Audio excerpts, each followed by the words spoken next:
McDonald's दुनिया के सबसे फेमस फास्ट फूड रेस्टोरेंट्स में से एक है।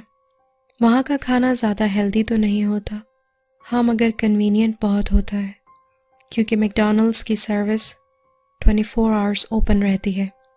यानी आप कभी भी जाके रात के या दिन के किसी भी वक्त कुछ भी ऑर्डर कर सकते हैं।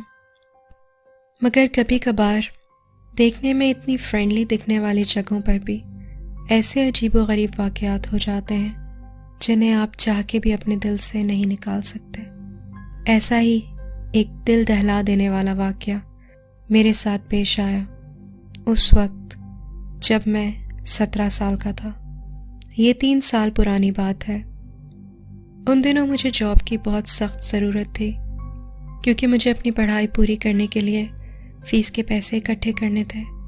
बड़ी मुश्किल से मुझे मैकडॉनल्ड्स में जॉब मिली।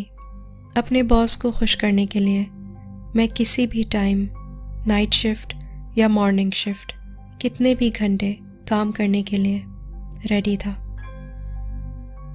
मैकडॉनल्ड्स में काम करते करते मुझे 3 महीने हो चुके थे, पर अभी तक मैं सिर्फ मॉर्निंग शिफ्ट्स में ही काम करता था।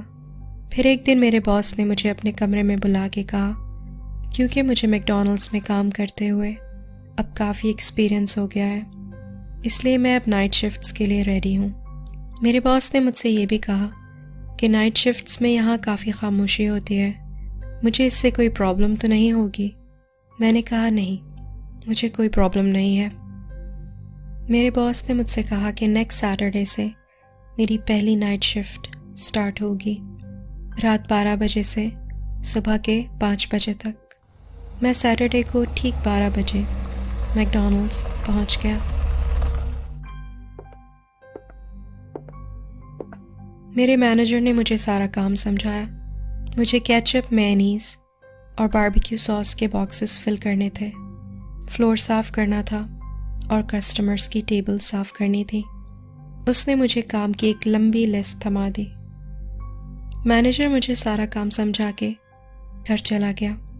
मैकडॉनल्ड्स में काफ़ी खामोशी थी, मगर मुझे उस खामोशी का उतना एहसास नहीं हो रहा था, क्योंकि मैं अपने काम में बिज़ी था।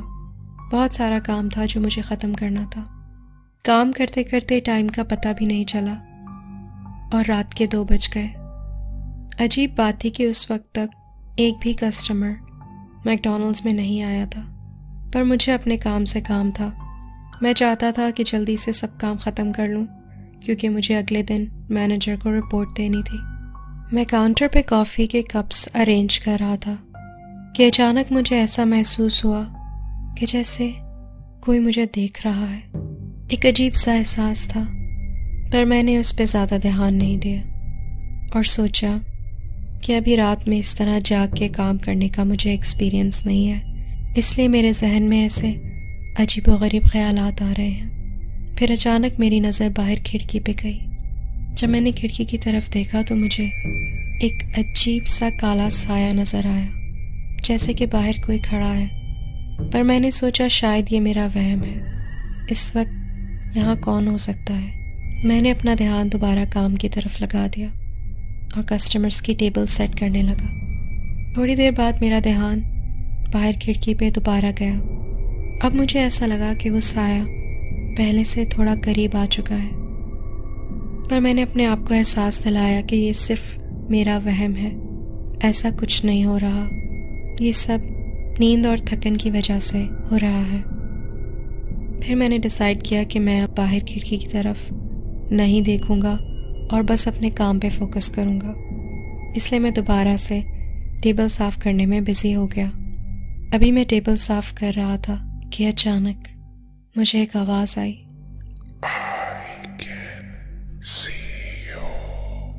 I can see you. एकदम से मैंने खिड़की की तरफ मुड़ के देखा तो ये देख के मेरे होश उड़ गए कि एक अजीब सी चीज़ जिसकी आंखें एकदम लाल थी मेरी तरफ घूर रही थी।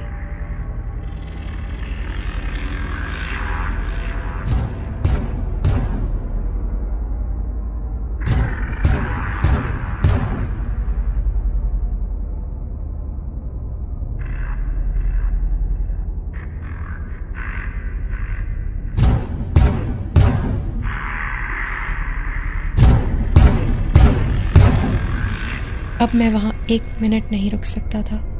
मैंने फ़ौरन दरवाजे पे क्लोज्ड का साइन लगाया, अपनी गाड़ी में बैठा और गाड़ी एकदम तेज़ चलाना शुरू कर दी।